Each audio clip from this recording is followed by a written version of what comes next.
Hello నమస్తే.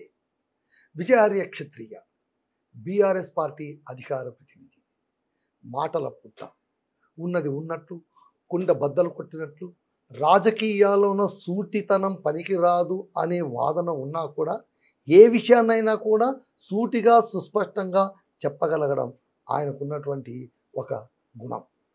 So ఆ విజయార్య క్షత్రియ గారితో ఇవాళ మనం ముఖాముఖి మాట్లాడుకుందాం. బీఆర్ఎస్ పార్టీ ప్రస్థానం గురించి మాట్లాడుకుందాం, సిల్వర్ జూబ్లీ వేడుకల గురించి మాట్లాడుకుందాం.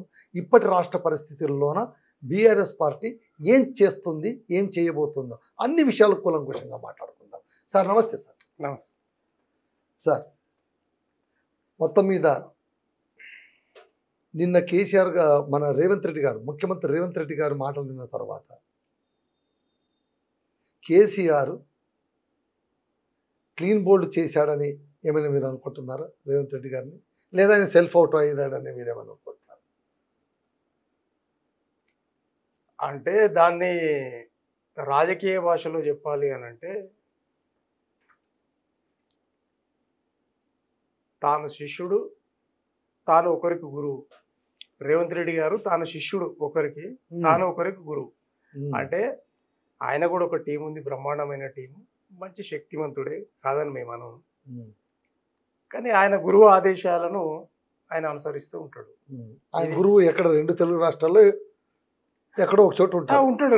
గురువు అంటే సర్వంతర్యామి కదా సార్. గురువు అంటే సర్వంతర్యామి, నాకైనా మీకైనా ఎవరికైనా. సో గురువు ఆదేశాల మేరకు ప్రసంగం సాగింది.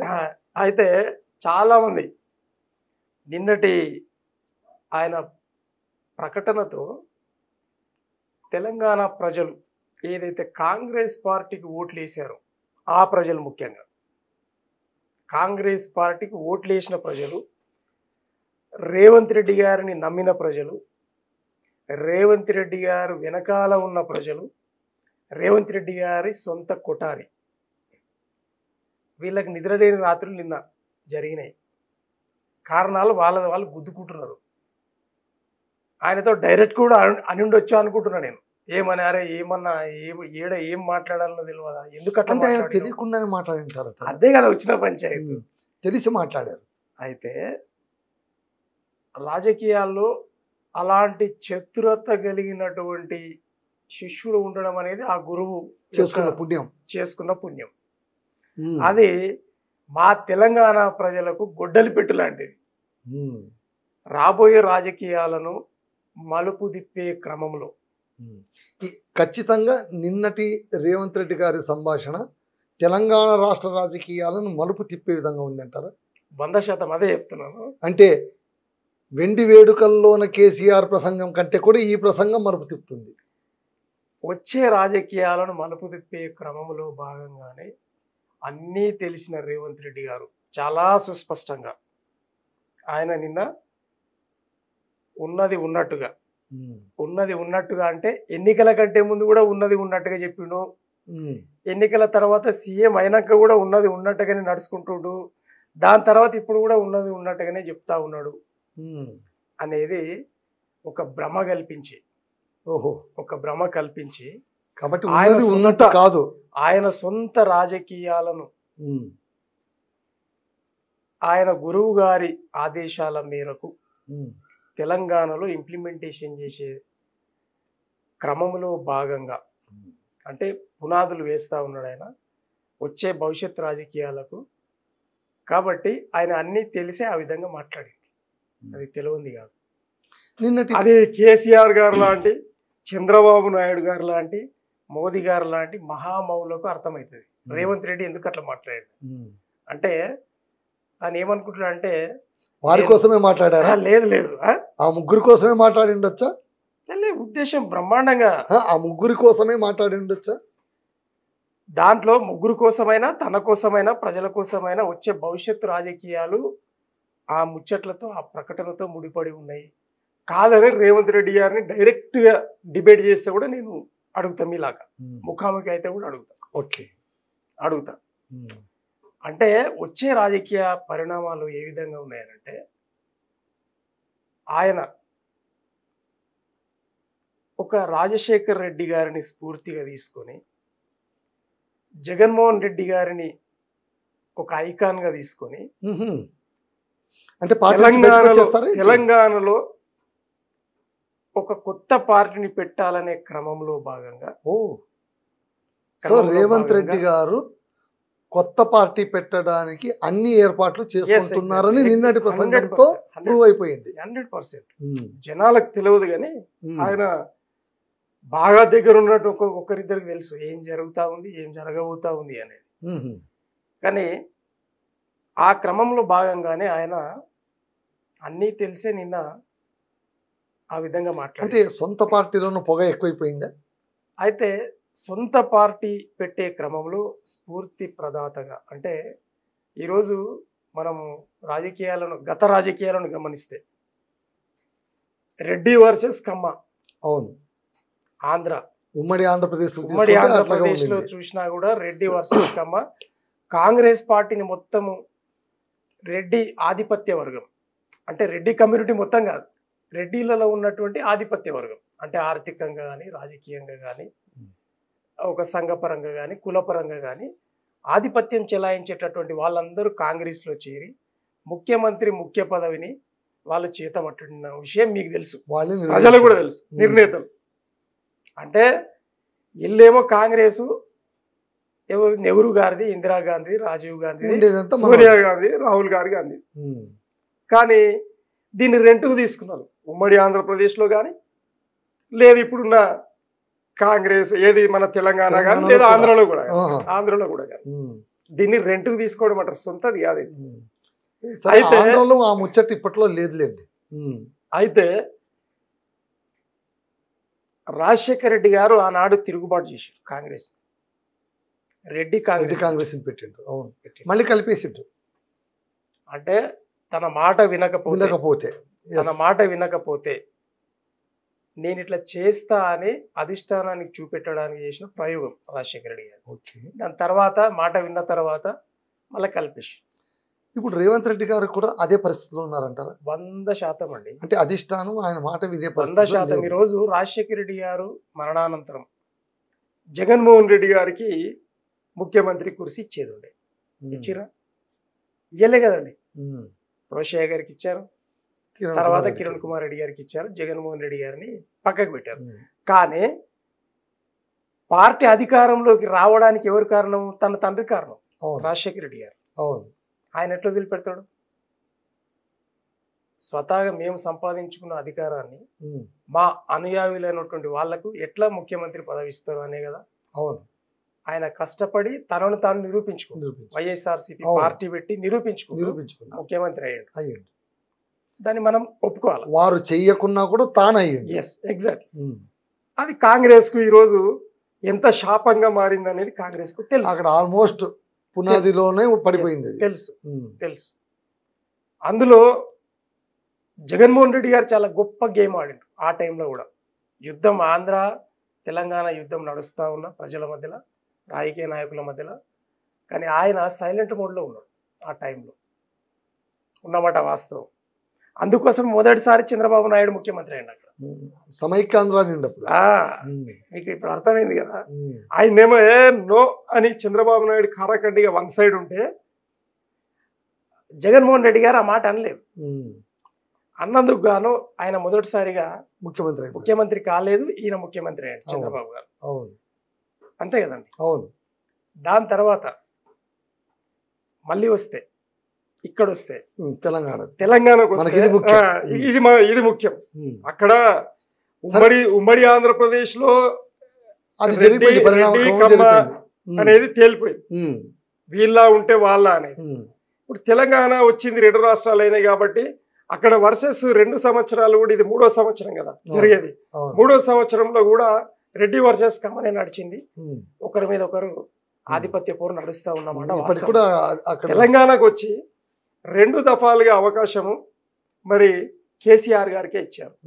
కానీ ఇక్కడ రెడ్డి కమ్యూనిటీ ఆధిపత్య వర్గం అనేది ఒకటి మొదటి నుంచి ఉన్నది కాబట్టి తెలంగాణలో మరి రాజశేఖర రెడ్డి స్థాయికి, జగన్మోహన్ రెడ్డి గారి స్థాయికి ఉన్నటువంటి నాయకులు, వాయిస్ ఉన్న నాయకులు ఎవరు లేరు. కాబట్టి దాన్ని గుర్తుంచుకున్నటువంటి రేవంత్ రెడ్డి గారు నేను సీఎం మాత్రమే కావాలి అని మా కేసీఆర్ గారి మీద నిందోపనిందలు, అనవసరమైన ముచ్చట్లు, అబద్ధాలు, అంటే పార్టీ పరంగా చేసిండు. వాట్ ఎవర్ ఇట్ మేబీ, అది పక్కకి పెట్టండి. అంటే తన లక్ష్యాన్ని మాత్రం చేరుకున్నాడు అంటున్నాడు నేను అనేది. అవును, చేరుకున్నాడు ఈ విషయం అనుకోవాలి మనం. అనుకోవాలి అంతే. తన లక్ష్యం ఇక్కడ కూడా రెడ్డి సామ్రాజ్యాన్ని, రెడ్డి రాజ్యాన్ని ఏర్పాటు చేయాలనే ఒక తలంపుతోటి ఆయన ఆ కమ్యూనిటీలో ఉన్న పెద్దలను, చిన్నలను, ఇష్టం ఉన్నోని, ఇష్టం లేనోని, ఒకరిని భయపెట్టిస్తూ, ఒకరిని సదురుతూ, ఒకరిని మెప్పిస్తూ, ఒకరిని ఒప్పిస్తూ నానా తంటాలు పడి పాపం ఆయన కష్టపడి ముఖ్యమంత్రి అయ్యాడు. అయిపోయింది. ఇప్పుడు భవిష్యత్ రాజకీయాలు ఎట్లా ఉంటాయి అని అంటే, ఖచ్చితంగా కేసీఆర్ గారి దెబ్బకు రేవంత్ రెడ్డి నిలబడలేడు.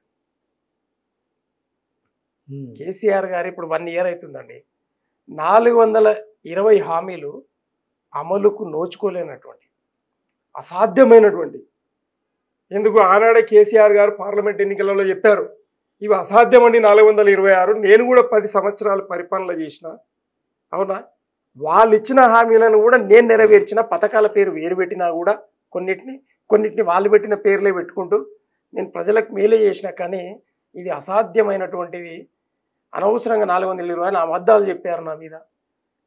అబద్ధాలు చెప్పి ఓట్లు వేయించుకున్నాడు. దేవుళ్ళ మీద ఓట్లేసి, తర్వాత పేపర్ల మీద, స్టాంప్ పేపర్ మీద సంతకాలు చేపించి, లేనిపోని కళ్ళెములు కబుట్లని చెప్పేసేసి, అది కూడా వ్యక్తిగత కక్షపూరితను క్రియేట్ చేసి ఆయన చేసిండు. కానీ ఏ రోజు కూడా రేవంత్ రెడ్డి గారి పేరు నిందియలే.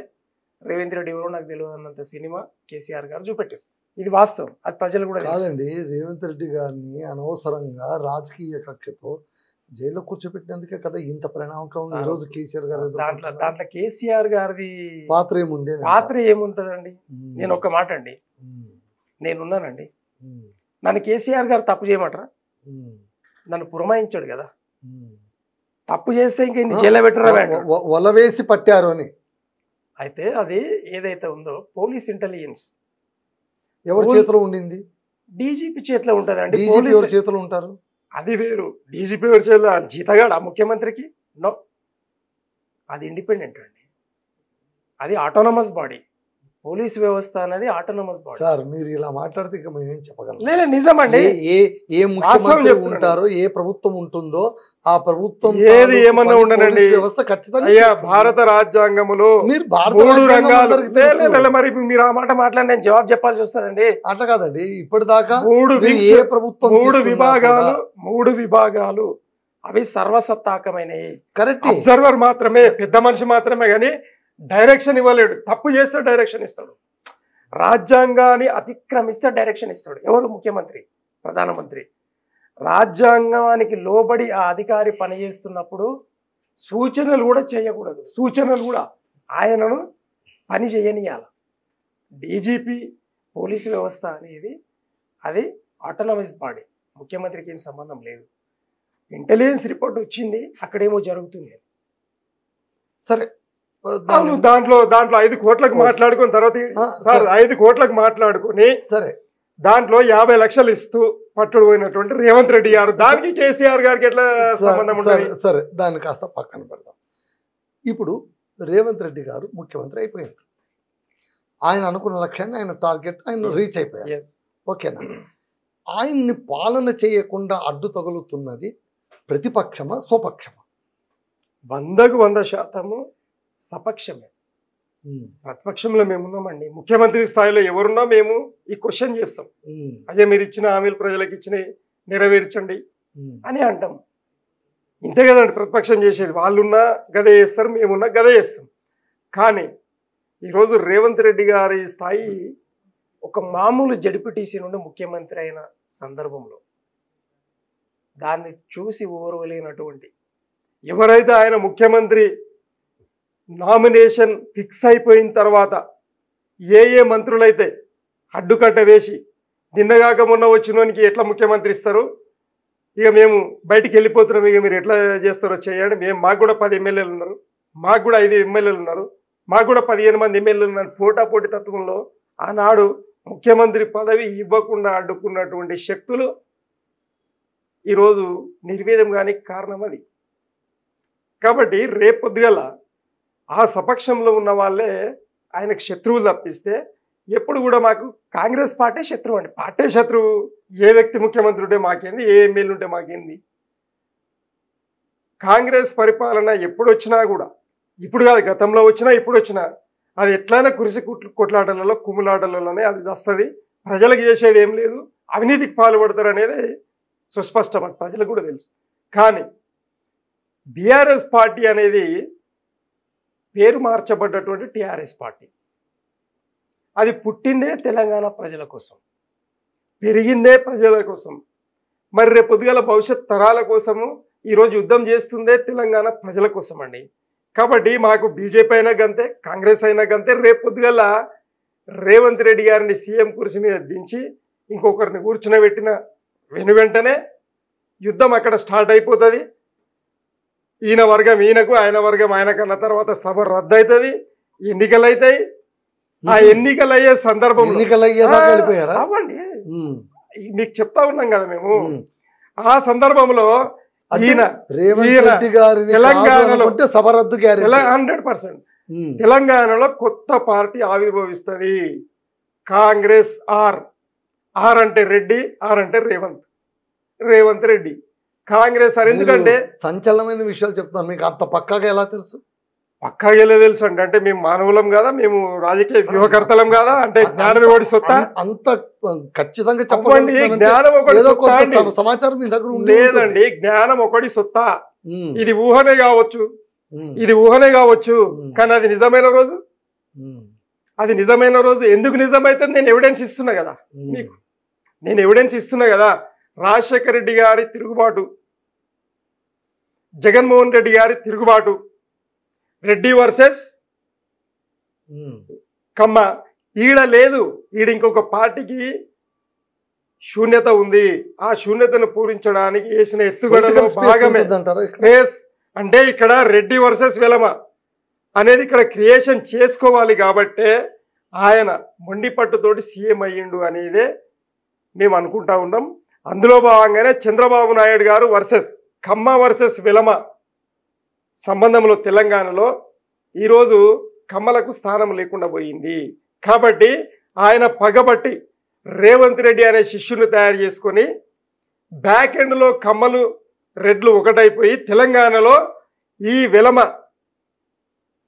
ఆధిపత్య కులమైనటువంటి పార్టీ ఏదైతే ఉన్నదో బీఆర్ఎస్ పార్టీ, దీన్ని ఢీకొట్టాలని ఏకైక లక్ష్యంతో అక్కడ చంద్రబాబు నాయుడు, రేవంత్ రెడ్డి గారు ఇది పన్నిన పన్నాగంలో భాగంగానే రేవంత్ రెడ్డి ముఖ్యమంత్రి అయ్యిండు. ఇది వాస్తవం కాదని మీరు చెప్పాలా, మీరు చెప్పాలా. మీరు ఇంత వైల్డ్గా గెస్ట్ చేస్తే ఎట్లా? దీని వైల్డ్ మరి అట్లెట్లయితే అలా కాదండి. చంద్రబాబు నాయుడు ఏమో ఆంధ్రప్రదేశ్ సంబంధించిన వ్యక్తి, రేవంత్ రెడ్డి గారేమో తెలంగాణకు సంబంధించిన వ్యక్తి. సాక్షాత్ రేవంత్ రెడ్డి గారే అంటున్నారు, ఎవడయ్యా మీరు అనేది, నేను శిష్యుడిని అని. అది ఎవరన్నారు? మేము సహచరులు మాత్రమే, ఆయన మాకు పార్టీలో ఉన్నప్పుడు ఆయనతో కలిసి పనిచేసామంటే ఏముంది అందులో. ఆయన కొట్టి పడేసిన తర్వాత కూడా ఈ ఊహలు ఆగట్లేదు. నేనున్నాండి, నేను కేసీఆర్ గారికి సహచరుని అవుతాను. నేను రేపు పొద్దుగల మా కేసీఆర్ గారికి ఇష్టమైపోయి ఒక ఎమ్మెల్సీ చేసి మంత్రి చేసిండు అనుకో, అంటే ఇక నేను మంత్రినైనా ఆయనకి ఈక్వల్ అయిపోతానా? ఇదేం పంచాయతీ అండి. ప్రోటోకాల్ సిస్టమ్ ఉంటుంది కదా. తండ్రి ఎవడో కొడుకు ఎవడో తెలియదా, గురువు ఎవడో శిష్యుడు ఎవడో తెలియదా?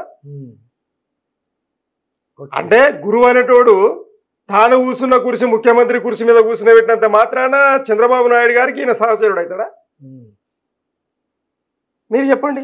సరే, ఈ రేవంత్ రెడ్డి పంచాయతీ కాసేపు పక్కన లేదండి. రేవంత్ రెడ్డి గారు పంచాయతీ మాట్లాడాలా, రేవంత్ రెడ్డి గారు పంచాయతీ మాట్లాడాలి. కరెక్ట్. ఎందుకంటే కేసీఆర్ గారు ఈరోజు ఎన్నో కష్టాలు పడి, ఇదే రేవంత్ రెడ్డి గారు ఆనాడు ఎందుకు పార్టీ పెట్టలేదు?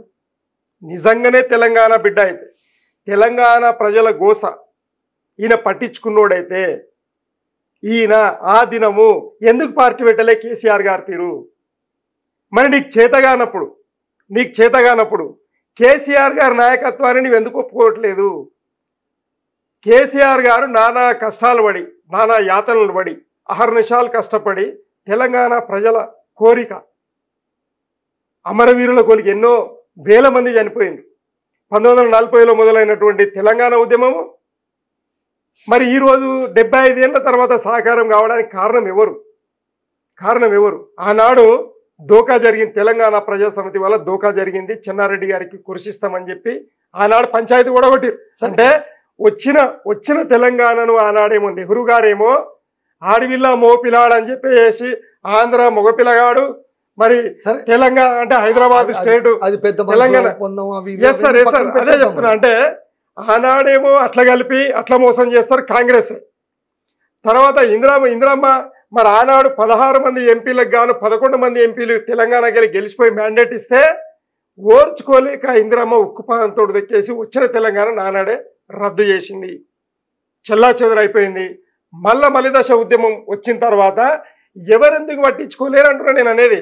దాని సూటి క్వశ్చన్ ఏంటంటే బీజేపీ నాయకులు కానీ కాంగ్రెస్ నాయకులు ఉన్నవాళ్ళు కానీ ఎందుకు పట్టించుకొని ఒక పార్టీ పెట్టి కేంద్ర ప్రభుత్వమే ఎందుకు పోరాటం చేయలే? మరి అదే కేసీఆర్ గారు ఎందుకు చేసిర్రు? కేసీఆర్ గారు చేసి తెలంగాణను అభివృద్ధి చేసి కేసీఆర్ గారి పైన కూడా అపవాదం ఉంది కదా, ఆయన ఉతికున్నాన్ని చేయలేదు, చంద్రబాబు నాయుడు గారుతో విభేదాలు వచ్చి పార్టీ నుంచి బయటకు వచ్చి పార్టీ పెట్టుకున్నాడు అని. సార్ విభేదాలు దేనికి వచ్చినాయి మీరు చెప్పండి, విభేదాలు దేనికి వచ్చినాయి?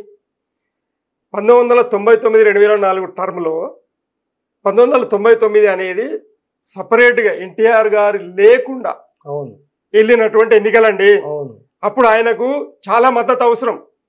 తెలంగాణ ప్రజలు ఏ విధంగా మనకు ఓట్లు వేయాలి అనే ప్రశ్నకు జవాబు మేనిఫెస్టో ఎవరు రాశారు? మా కేసీఆర్ గారు రాశారండి ఆనాడు. దాంట్లో అన్ని క్రోడీకరించి తెలంగాణ ప్రజల యొక్క గోసను దాంట్లో ఇమిడించి రేపొద్దుగల ప్రభుత్వం వస్తే ఖచ్చితంగా మేము మేలు చేస్తామని చెప్పి ఆ మేనిఫెస్టోలో పొందుపరిచారు. పొందుపరిచినందుకు గాను చంద్రబాబు నాయుడు గారు గెలిచారు తెలంగాణ ప్రజల ఓట్లతోటి. ఆనాడు మరి ఇదే కేసీఆర్ గారు ప్రభుత్వం వచ్చిన తర్వాత ముఖ్యమంత్రి అయిన తర్వాత అయ్యా నాకేమి ఇవ్వకపోయినా పర్వాలేదు, నా ప్రజలకు ఇచ్చిన హామీలు నెరవేర్చు అని అంటే తెలంగాణనే గిలంగాణనే బై నీకేం కావాలి జరసేపు ఆగు అని అవమానం చేసిన చంద్రబాబు నాయుడు గారు. ఇది విచిత్రం. ఈరోజు తెలంగాణ ఏది తెలుగుదేశం పార్టీలో పెట్టినటువంటి మొత్తం పథకాలు ఉన్నాయి చూడండి, అవన్నీ పథకాలు మా కేసీఆర్ గారు పెట్టిన పేర్లు అవి. దాంట్లో కాపీ కొట్టిన రాజశేఖర రెడ్డి గారు కొన్ని, అయితే దాని తర్వాత ఈయన నోరెట్లా ముగించాలని చెప్పి కుట్రలో భాగంగానే డిప్యూటీ స్పీకర్ ఇస్తే, డిప్యూటీ స్పీకర్ అనేది ఏంటండి అధ్యక్షుడు మాట్లాడడానికి వస్తారు, జడ్జి మాట్లాడతాడా? అడ్వకసీ చేయలేడు. కాబట్టి చంద్రశేఖర్ రావు గారికి డిప్యూటీ స్పీకర్ ఇచ్చి నోరు ముగించారు. ఇంకేం చేయాలి? అదే ఒకవేళ అదే ఎమ్మెల్యేగా ఉంటే క్వశ్చన్ చేయగలుగుతాడు. ఎమ్మెల్యేగా ఉంటే నా ప్రాంతము, నా ఊరు, నా నియోజకవర్గము, నా జిల్లా అని. కానీ డిప్యూటీ స్పీకర్ ఇచ్చి మూసేసి అప్పుడు కదా కనీసం మంత్రి అన్నా ఇస్తే ఆయనకు వచ్చే ఫండ్ అన్నా తెలంగాణ ప్రజలకు పెట్టేవాడు కదా. ఒక మంత్రికి ఒక అది ఉంటుంది కదండి, అవునా? ఒక స్వేచ్ఛ ఉంటుంది. అవును. అది కూడా చేయకుండా ఇక్కడ ప్రణాళిక అమలు చేయవు తెలంగాణ ప్రజల కోసం.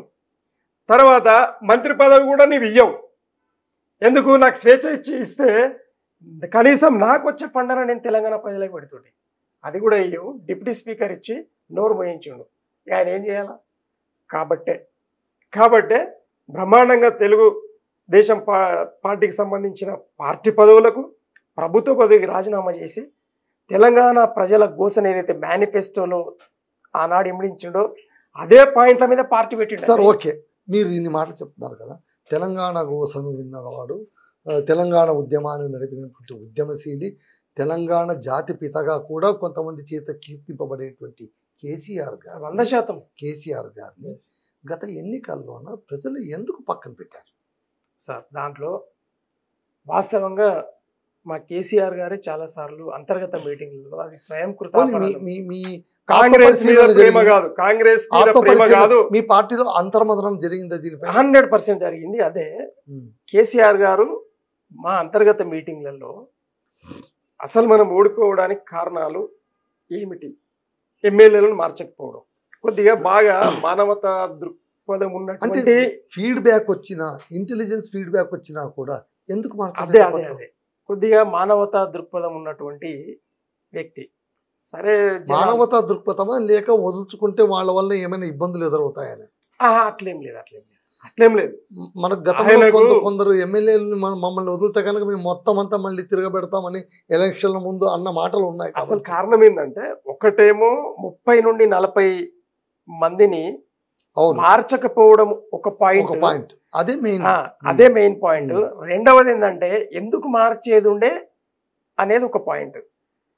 వీళ్ళు ప్రజల వద్దకు ప్రభుత్వం చేసినటువంటి మంచి పనులను ప్రజలకు చేర్చలేరు, ప్రజల వద్దకు వెళ్ళి ప్రచారం చేయలేరు.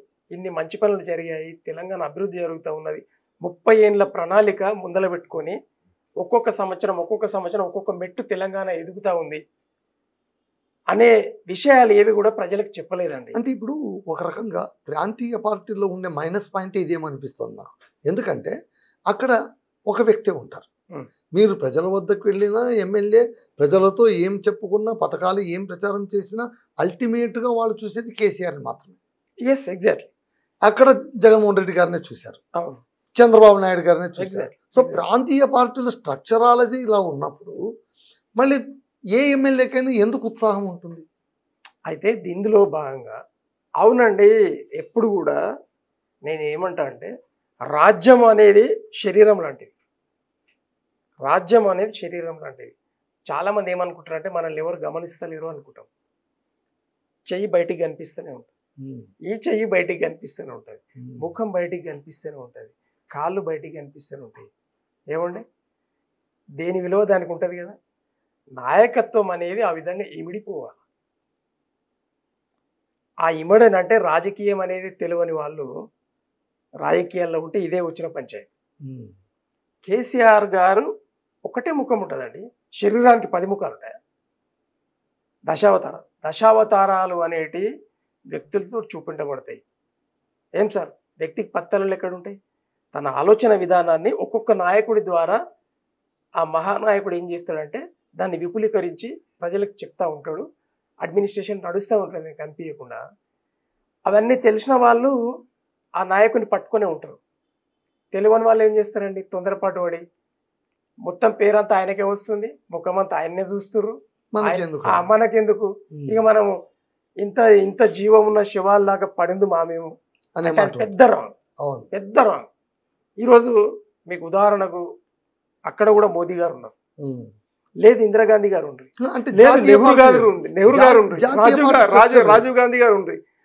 పార్టీ ప్యాటర్న్ ఏదైనా ఒక నాయకుడు ఉంటారండి. ఇప్పుడు ఇండిసిప్లిన్డ్ కాంగ్రెస్ ఎప్పుడు నెహ్రూ గారు పోయిన తర్వాత పట్టుపోయింది, ఇందిరాగాంధీ గారు పోయిన తర్వాత పట్టుపోయింది, రాజీవ్ గాంధీ పోయిన తర్వాత పార్టీ మీద పట్టుపోయింది. ఎప్పుడైతే రాజీవ్ గాంధీ పోయిండో కథమైపోయింది. ఎందుకు? సోనియామ్మ మాట నడవనిచ్చిర్రా, ఇంటింటికో నిట్టాడు ఎప్పుడైందో అప్పుడైంది. కాబట్టి అప్పటి నుంచి కాంగ్రెస్ పడిపోయిందా లేచిందా అనేది మీరు చూడండి. 10 సంవత్సరాలు యూపీఏ గవర్నమెంట్లో ఎంతో కష్టపడి వాళ్ళు నిర్మాణం చేసుకున్నారు. 10 సంవత్సరాలు 2 యూపీఏ 1 యూపీఏ 2 నడిచింది. దాని తర్వాత పరిణామాలు ఏమైనాయి? ఎందుకు ఆ విధంగా అంటే ఒక నాయకత్వం అనేది పటిష్టమైన నాయకత్వం అంటే కేసీఆర్ గారు లాంటి నాయకత్వం కనిపిస్తే జనాకర్షణ అనేది ఒక్క ఆయన చెప్తే నడుస్తారు వై సైన్యం అంతా, దీన్ని నమ్మొచ్చు అనుకుంటారు జనాలు. కాబట్టి ఇంటింటికి నిట్టాడిని ఎప్పుడు కూడా ప్రజలు సహించరు. ఇప్పుడు వచ్చిన పంచాయతీ ఏంటంటే కాంగ్రెస్లో ఇంటింటికి నిట్టాడైపోయింది. ఒక్కని మాట ఒక్కడు వినడు. ఈరోజు 6 మంది ముఖ్యమంత్రి స్థాయి నాయకులమని వాళ్ళంతలో వాళ్ళు అనుకుని ఈరోజు పరిపాలన గాడిన వేయకుండా ఎవరంతలో వాళ్ళు హెలికాప్టర్లు తీసుకొని తిరుగుతున్నారు, ప్రజాధనం కొల్లగొడుతున్నారు. ఓకే, కాంగ్రెస్ అలా ఉంది. మీ బీఆర్ఎస్ లో కూడా ఇప్పుడు ముఖ్యమంత్రులు నడుస్తుంది కదా? లేదండి, మా దగ్గర లేదు. ఎందుకు లేదు? అది మీడియా సృష్టి, వాళ్ళ ఆలోచన సొంత. మొన్నటి బీఆర్ఎస్ రజతోత్సవ సభల్లోన కేసీఆర్ కేటీఆర్ తప్ప ఎవరు కనిపించిండ్రా? కనిపించారు కదా. వర్కింగ్ ప్రెసిడెంట్ ఆయన ప్రెసిడెంట్ అండి. వర్కింగ్ ప్రెసిడెంట్ హరీష్ రావు గారు ఉంటే హరీష్ రావు గారు ముఖం ఉంటుండే, కవిత గారు ఉంటే కవిత గారు ఉంటుండే. నేను మాట అంటున్నా, ఆ మంత్రులు ఎవరైతే 18 మంది మంత్రులలో ఏ మంత్రి వర్కింగ్ ప్రెసిడెంట్ ఉన్నా ఖచ్చితంగా వర్కింగ్ ప్రెసిడెంట్ ఆయన ఈజ్ అథారిటీ. వచ్చే ఎన్నికల్లోనే ఈయన ప్రొజెక్ట్ చేయడానికి ఇంత తాపత్రయపడుతున్నారు? లేదండి, నో, అది రాంగ్. వర్కింగ్ ప్రెసిడెంట్ కాబట్టే, వర్కింగ్ ప్రెసిడెంట్ అంటే ఏంది? అధ్యక్షుడు సుప్త చేతనావస్థలో ఉండి అధ్యక్షుడి ఆలోచన విధానాన్ని, ఆయన చెప్పిన ఆలోచన విధానాన్ని అమలు చేసి కార్యరూపాన్ని దాల్చే ఒక సత్తా కలిగిన పోనీ ఒక మాట నాయకుడు. చెప్పండి.